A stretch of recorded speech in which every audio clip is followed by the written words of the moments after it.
we're back for another edition of the Southern Ontario Dirt Show podcast. It's Jonathan Howe with you and Travis Cunningham joining me. Travis, episode 32. Who do you think of when you think of the number 32? 32A, Andy Imbo, legend in the area. Ooh, good Yeah, pick. won in everything at Humberstone. I personally remember him from the trucks mostly, but he ran Sportsman and Mod back in the day. I know he did lots of winning in the Sportsman and living in Sportsman. So he's been around forever, still races every now and then in the vintage cars. And yeah, Andy Imbo. And I'm going to go with Cohen Corbett in the Mod Lights at Merrittville Speedway. You can also pick Mark Fawcett as well in the 32 Hoosier stock ride. So those are two that come to mind Those are the ones I pretty thought of. quick for me. Yeah, Or right? Ricky Craven. Yeah. I was actually just watching a video about the 2003 Winston Cup Series, the final year, Winston sponsoring it, and they mentioned the Ricky Craven, Kurt Busch battle at Darlington. Still the best finish ever. And if you can't tell by my voice, I'm kind of getting over being sick. I can't tell where I'm at with the sickness. It's like, You sound pretty normal on the voice. do I? All right, good. That's what I can't tell. I'm like, I feel like I sound sick in my own head, but that's probably just, Maybe just a being smidge. stuffed up a little bit or whatever. But we're fighting through it. Everybody's sick right now. So, Travis, I think you're going to carry most of the weight on this podcast. We'll see how long I get a voice for or whatever. But you want to start with what you've been watching just recently, the Dome. Yeah, one of my favorite races this around this time of year.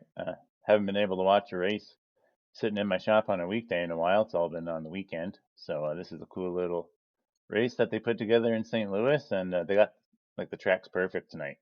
And yeah, I was chatting with Boyd McTavish on Facebook earlier. He said that Brett Dio needs to bring the short track Super Series modifieds, our style modifieds down there. And yeah, I can't agree more. Maybe ditch the Cajun swing and go to the Dome because that'd be pretty awesome. Yeah, that would be cool. I think like I would love to see like Dome racing catch hold in general. I don't think it'll ever happen at the Rogers Center now because they have the actual dirt infield. But like, wouldn't it be cool No, to watch some racing inside at the it Rogers has Center? happened.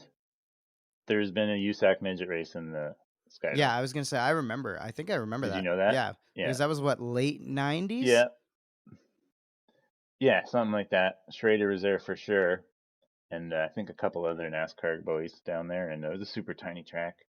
But like Kenny Roon was there before he made Yeah, NASCAR. And like, yeah, it was a pretty good show. I think even Jack Hewitt might have been there. Like a lot of hitters in the USAC world was there. So and they used to run them wish I would have went. just over the river in Buffalo too, right? At the That's the was it? thing. Yeah, that was TQs. These were the real USAC midgets that went to the Dome. But yeah, all those same guys would go to Yeah, Niagara Convention Center. yeah, the convention center, Yeah, good old which I days. think got torn down to be the casino, if I'm not mistaken. Yeah, now it's the Yeah, casino. but yeah, Like Brett Strafford, Mike yeah, Bowman, so many local racers. That's where they started, or like part of their where they started. They would all race there. yeah. Bob Slack made his name building go karts there. So many names come out of the convention center. You can do a whole podcast just probably on the convention That center. would be cool. That's something worth Yeah, a deep dive, especially when I got some time and time off. It is sprint car schedule announcement season. That's where we're really at. I just saw the ESS. They're coming to Brockville. yeah.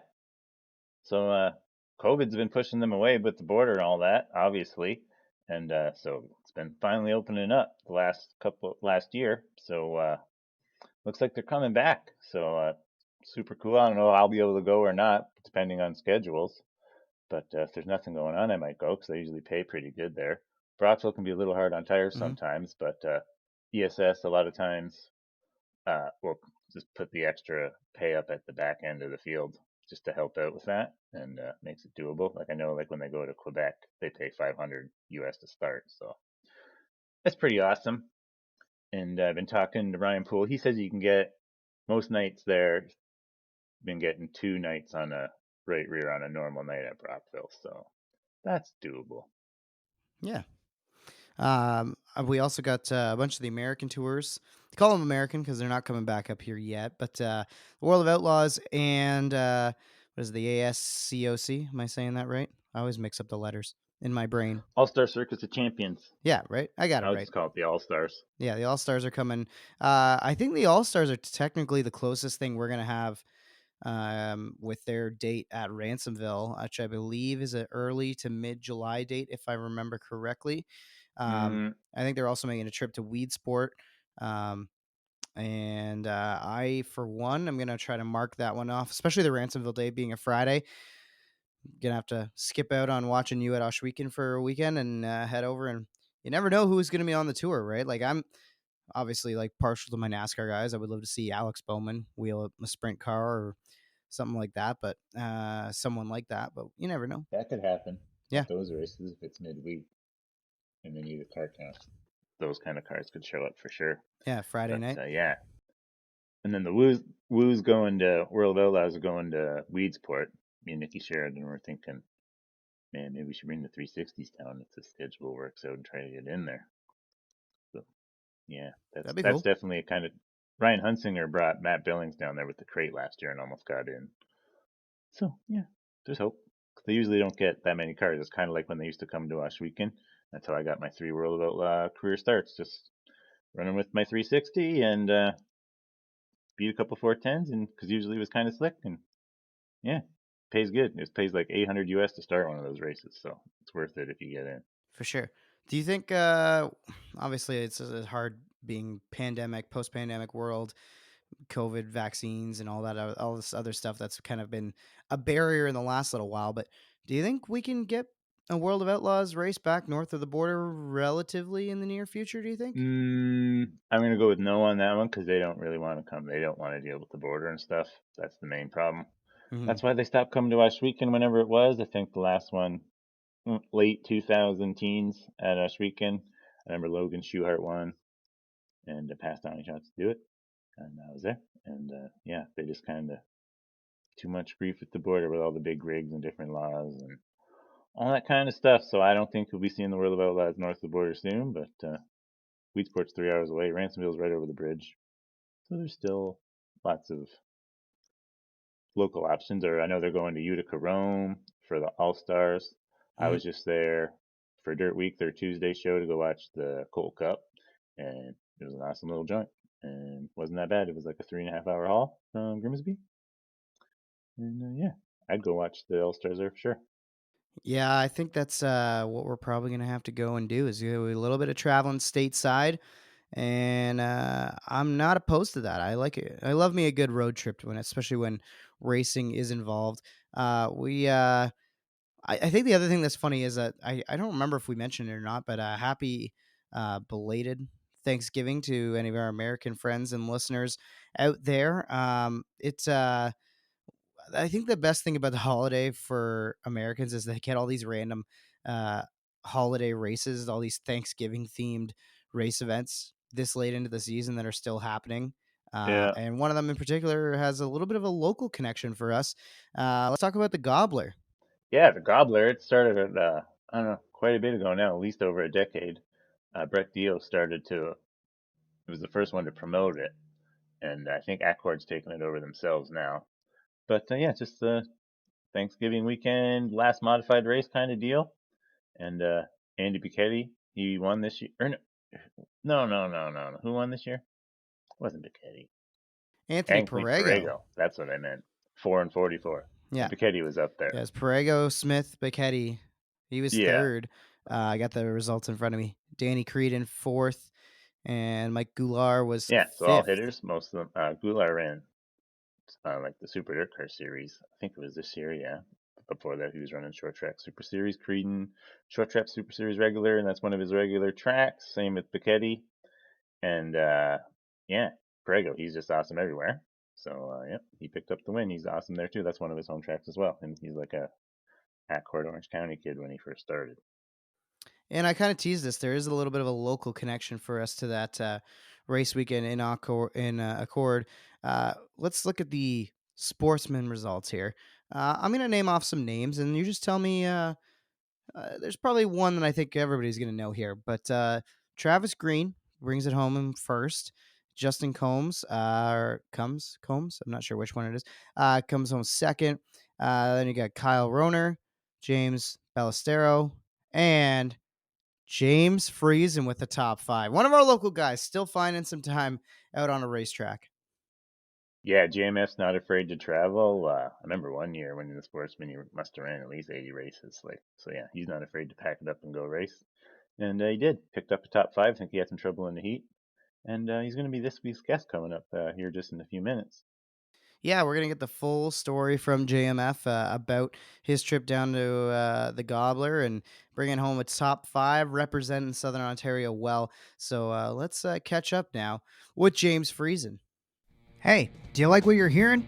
Want to support the Southern Ontario Dirt Show and help us expand our coverage across the province and Western New York? Well, your ad could be playing right here. Got a brand or business that deserves more attention? Email us, southernontariodirtshow@gmail.com, to become a sponsor of the podcast. And now, let's get back to the show.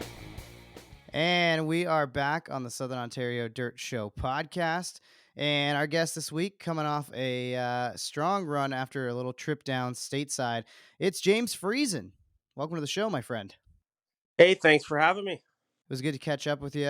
Good to catch up with you after a strong run on the road. One of the few guys in the area that's still out here on the road and racing this late into the year. So just talk to us about your run down in the Gobbler. Uh I guess I'm one of the few that where the addiction still runs high, or even though it might be the off season, um if I'm scrolling through the internet or Facebook and I see a race, I want to go. And I've never been to Accord, and about a month ago we saw they had a race up for 5 grand to win, which was a crate race. And I ran up by Gord, my car owner, and I was like, "Hey, there's something going on. We're not doing nothing. You want to go?" And somewhere I've never been. It was on the bucket list, so we gave it a shot. It's a pretty cool place, actually. I don't know if you guys have read about it or watched on it, but it's pretty cool.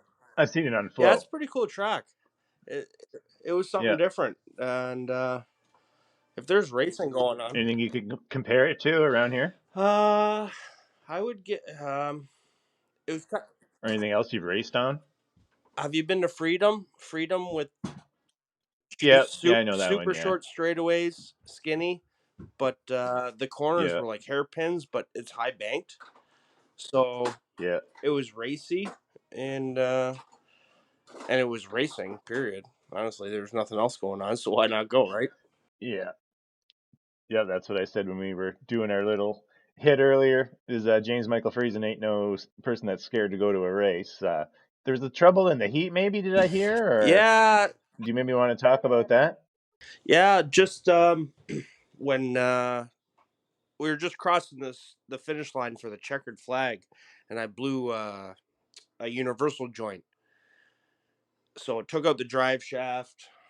It took apart all the linkages on the transmission. The whole from the tranny to where the drive shaft took the transmission on the front end, it just blew apart, took all that and just Yeah. disintegrated it all. So I got pushed in, and but we were qualified. So now being 5 hours from home, having limited parts, we had some spare parts, but I didn't have a transmission, which was the hardest part.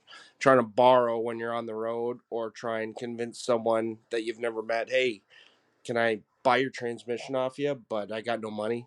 You know what I mean? I'll pay you back later, which was tough. Yeah. So we managed to piece it back together where all the linkages were gone. So we just stuffed it into high, wired the tranny into high, and had to get the tow truck to come, because once you're in your pit stall and you're in high gear, you can't even push it backwards, right? So we had to get the Yeah. tow truck down, pick us up, spin us around, and then push start me just to get going. And then once I was in gear, I was in gear. But got to run the whole race and managed to finish without, thank God, being any red flags where I had to stop or use a clutch. You know what I mean? Yeah. Where'd you start? You ended up fifth. Started 12th. I missed the redraw. I think when I finished the heat, I was third, going for second, which their second would have been ideal because that was they were doing like a top 8 redraw. But I got third, so I ended up having to start 12th, got up to fifth, but wasn't bad. It was cool. It was an experience, Yeah. bit of a drive, but Vintage yeah, JMF run. chugging away. Yeah. picking away at him. Just didn't have enough to like really charge to the front and like go after it, but had enough just to kind of run towards the front half of the field and finish without damage, I guess. Yeah. So like your season this year, you had a few wins, but I'd probably say you weren't happy with it. You had way better years than you've had this year before, lots of them. So talk about how you felt about your year this year. It was good, but yeah, obviously we're not trying just to kind of run up front. We want to be the dominant car, not chase the dominant car anymore. Yeah. Cody had a great year, so it's kind of tough to stack yourself up against him in our area right now. Hmm. Besides him, I guess we're probably one of the ones that could run with them, but I don't think it's tough in our area. We got good cars.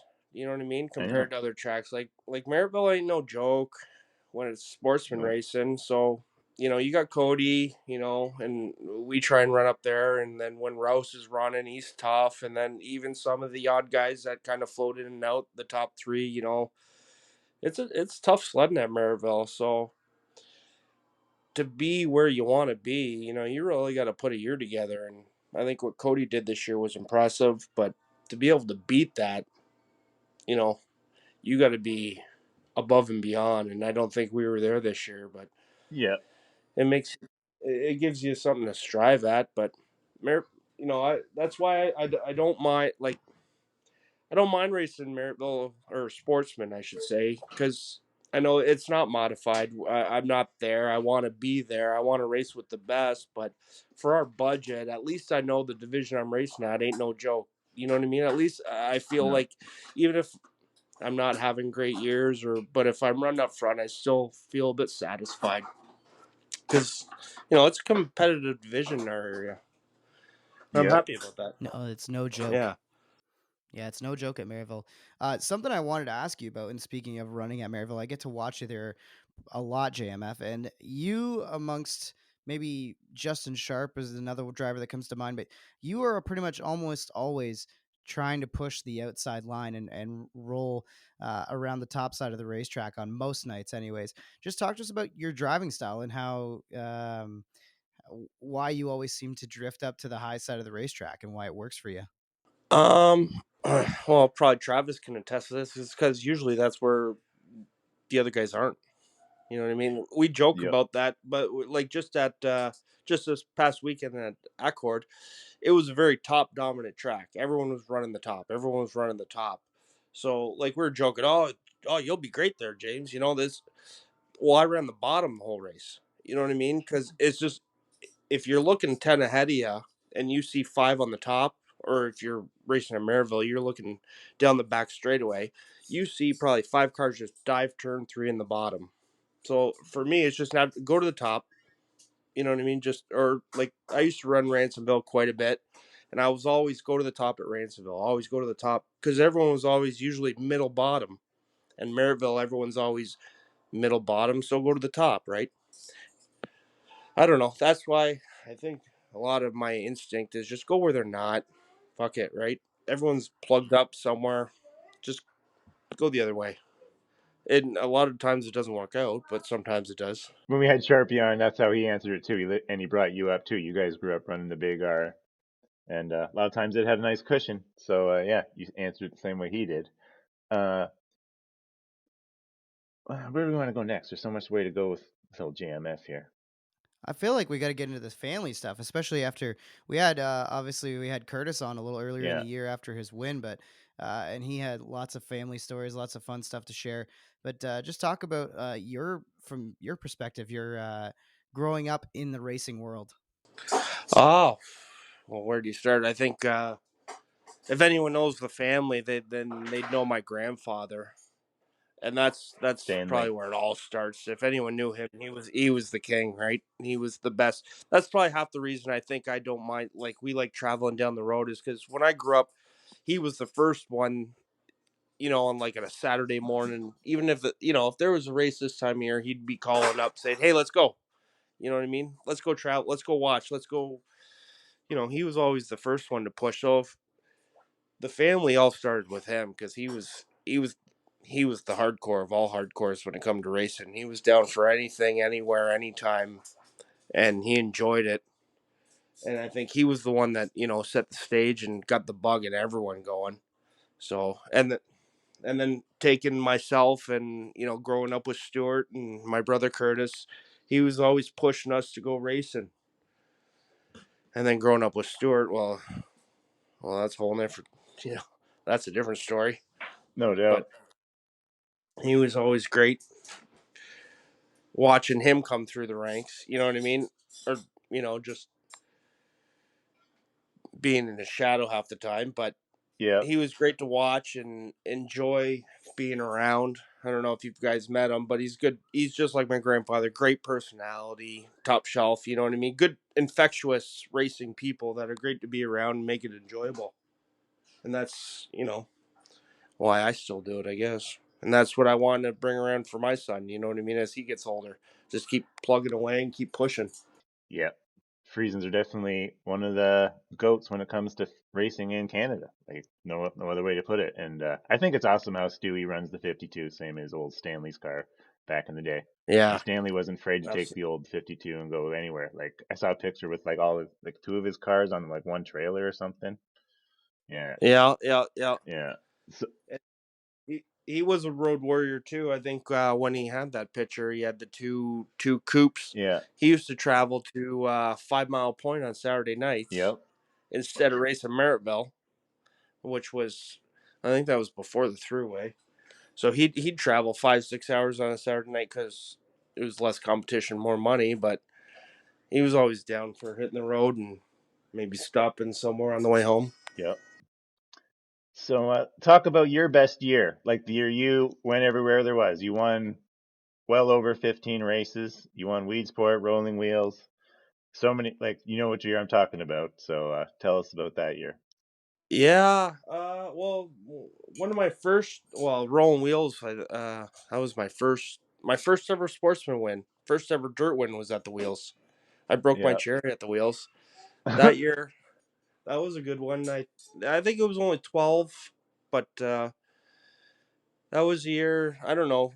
I think you could attest, Travis. When the the car's rolling, right? You know what I mean. I don't think it Yeah. had anything to do with something special, other than it just was one of them years where I don't know. You click on something, you don't touch it, you just run it, and you get aggressive with it because your confidence gets high. You get a little money in your pocket from winning. You just start, then you get more aggressive with it and just start attacking different tracks. And then when it starts rolling, it's rolling, it's rolling. But it can also go the opposite way. Yeah, you answered the same way I remember talking about it back when in that year, and you said the same thing. When you're hot, you gotta go wherever, man. Just go wherever. Well, yeah. Yeah. Don't leave the table when you're on a heater, right? Yeah, exactly. And then Not that I leave when I'm doing shitty either, but yeah, another awesome GMF story is like the time you raced Weedsport during the day because they used to run weekly and do some day shows in April, and then you like made it back for Humberstone at night. yeah, yeah, yeah. That's when we were super aggressive. Yeah, that was Yeah, prime JMF days.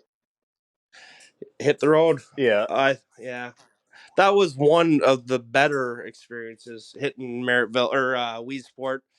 I think it rained out though, and something we like got to that. double back and make Humberstone. But there was also times when I went to Weedsport and then tried to double back for Humberstone, and the worst was I think I was coming home and I blew a wheel bearing on the trailer Yeah, and ended up losing a trailer tire on the way home down the throughway. Volusia, 2009. You got the one of a good opportunity to run a big block down there, and one night you got junked, and then the next night you won your heat. So tell us about that whole trip. Yeah, that was cool. That was when Big Dave was still around. And he was hooked up with Blanchard, and he rented New Gen's Big Block, which was I think it was Joe Plazik's motor. Like it was an original Joe Plazik motor. Yeah, Yeah, we took that down, and we were decent. Well, the first 2 nights I just got totally whomped. Not even qualified, not even close. Like back of the consti, horrible. Ended up junked in a consi, wrote the front end out. And we thought, oh, fuck, like, what are we into? Maybe over our heads, right? In the hotel parking lot, I think it was like a, whatever it was, Yeah. a Holiday Inn or whatever.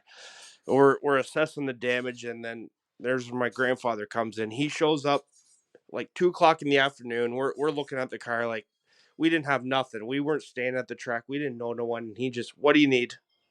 We're like, wow, I think we need a front axle. We need some bolt. And he just left. We took it all apart. He showed up, borrowed, front axle off, who's the '07 Kerr, whatever. He scrounged together all the parts we needed, came back, pieced it Yep. together, and we won a heat. That's, I think, the highlight of my big block career. I won a heat at Volusia and made a feature. You made another feature that week too, I think. I don't know. Yeah, we ended up squeaking in the next night, but after that, I remember we were totally broke, and I think I made $800 between 4 nights of big block racing at Yeah. Volusia, and by the end of it, that's all we had left, and it was just enough to get us home on fuel. Thank God, fuel prices were cheaper then. But I don't know. That's half the fun Yeah. though, racing. You know what I mean? Going with barely anything. Pray you make the show. Hope you don't wreck. If you do wreck, beg, borrow, and Yeah. steal, and then ride the payout home. Stanley borrowing parts, Shane Pierce washing body panels in the hotel pool, and Diablo frame Yeah, repair in the parking lot. And then win the heat yeah. and get an interview on the podium at Volusia. And what a Like you heat. got to do the interview in the region. I That's remember yeah. watching you. Got some Yeah. TV time. Yeah, 10-4. So one thing I wanted to ask you is because you have this very unique perspective, James, of being involved with car ownership, seeing historical dirt racing changes, being at so many different tracks in your career as a traveling racer.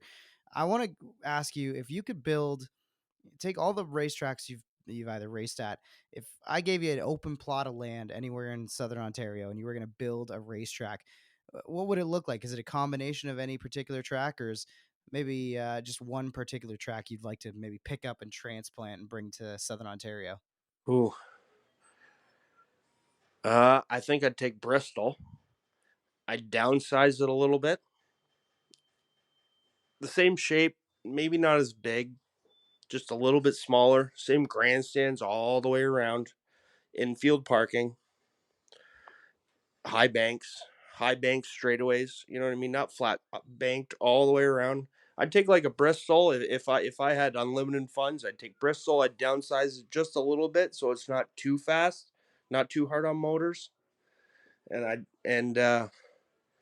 maybe widen out the corners just a little bit like Fulton. You know what I mean? So you got a little bit of room before write off cars Yeah. on the wall.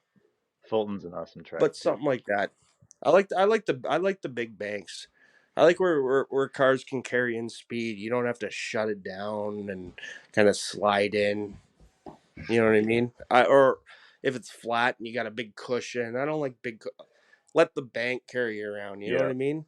Where you can rip the bottom still on go fast because you still got bank to carry in. I like it. That'd be me. I like the bank Me tracks. too. All right. We got to talk about this one. You stood in victory lane at the Moody Mile at the finale at the fairgrounds for the sportsman division, and then it got taken away after. But like, I still say JMF won that race. I don't care what happened after. So tell us about that whole weekend. Well, it was a dream come true. Well, it was a nightmare at the end, but as far as the whole experience of that week, forget after. But like experiencing it, like just racing, because we unloaded fast too, right? Like I was like quick right out of the box, quick in time trials, quick in the race. It was something to experience, but I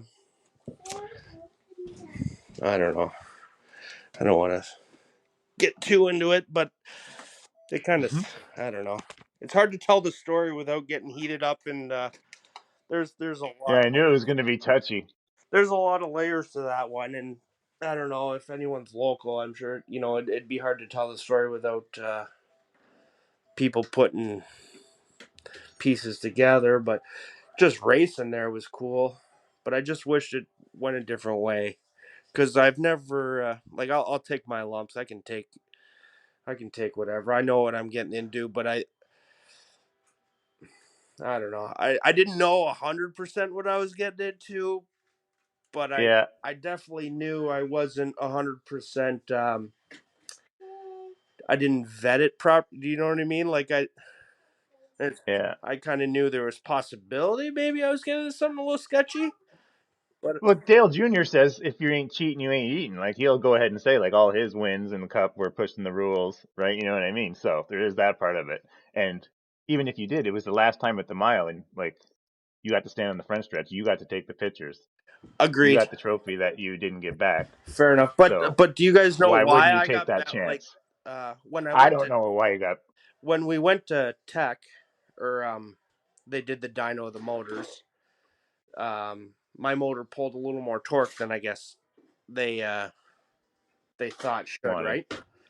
So they Yeah. wanted and honestly, I was like, whatever, and they're like, we want to take it apart, and I was like, you know what? Yeah, give her, like, absolutely. I honestly thought I had nothing to hide. When they went to pop the first break off bolt off, they just chisel them out. It was Hmm. drilled out and siliconed. Do you know what I mean?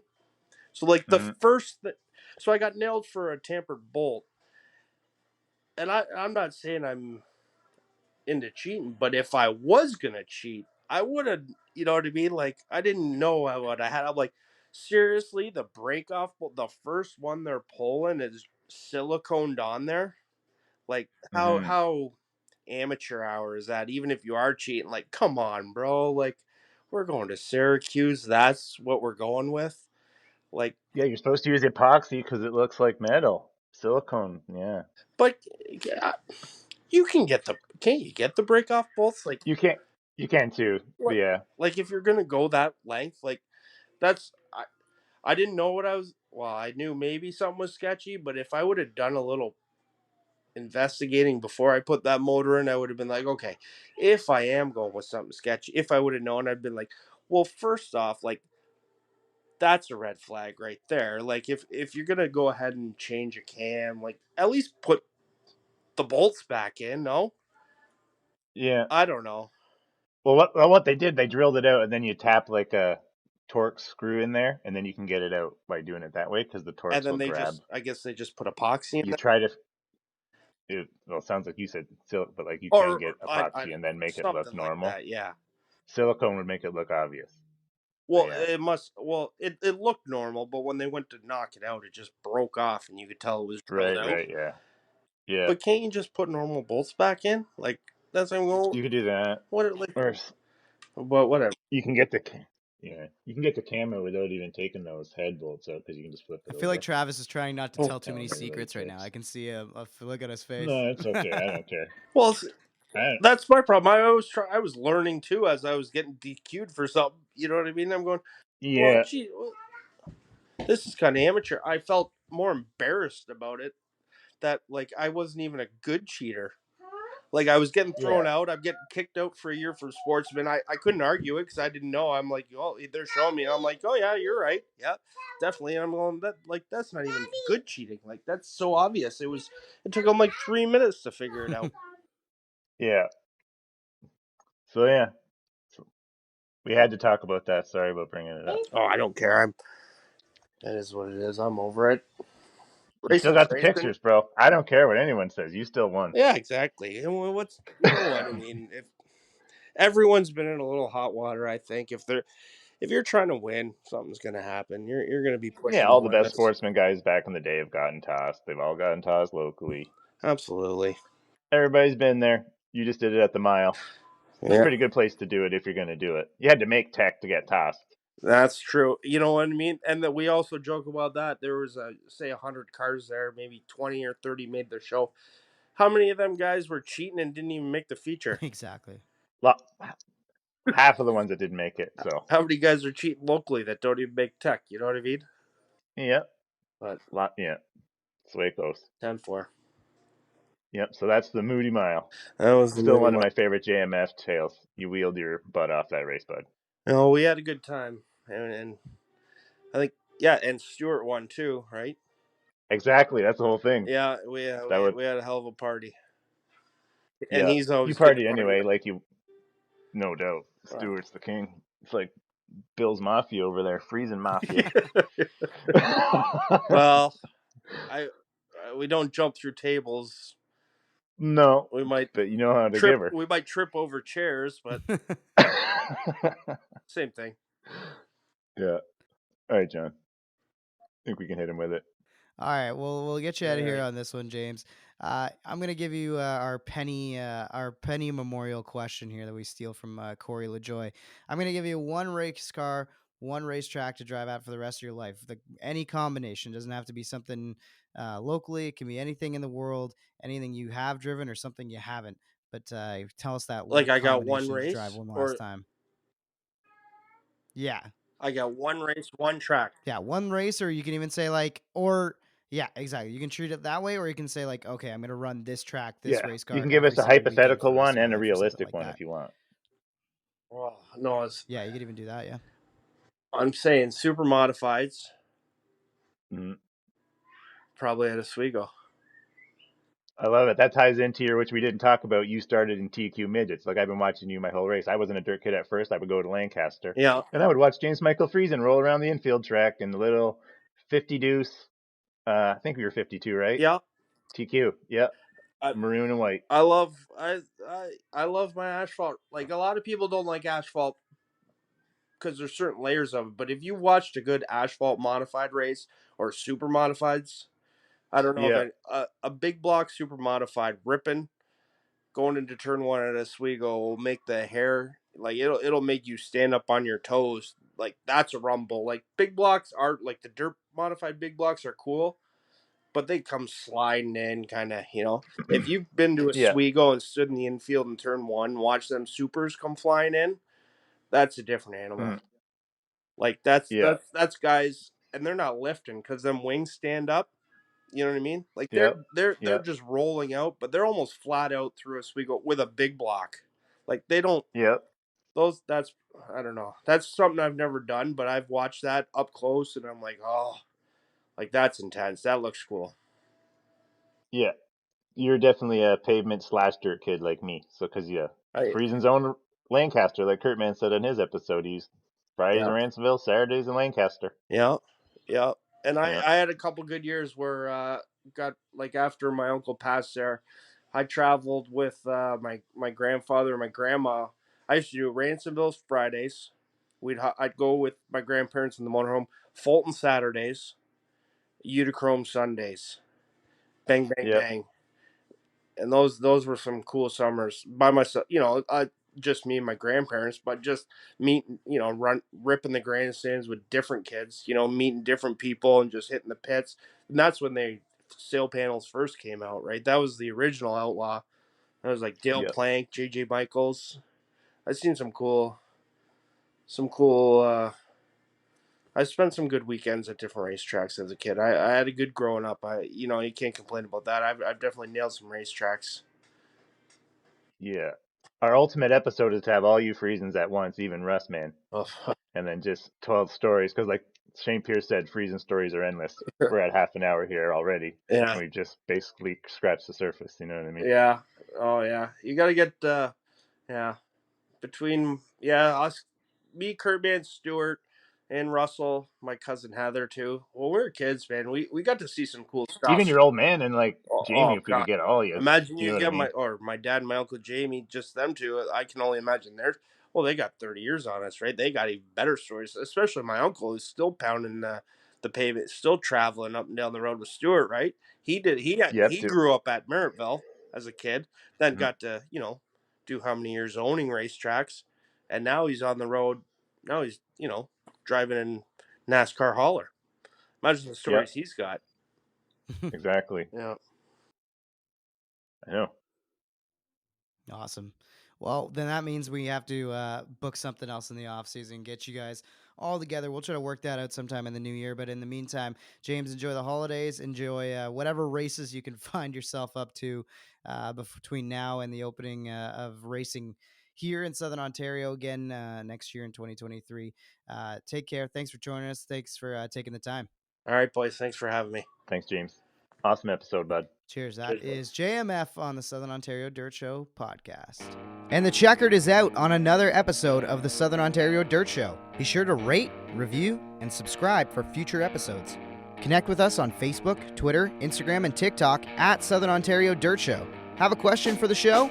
Email us, southernontariodirtshow@gmail.com. Thanks for supporting local racing in Southern Ontario, and we'll see you at the track.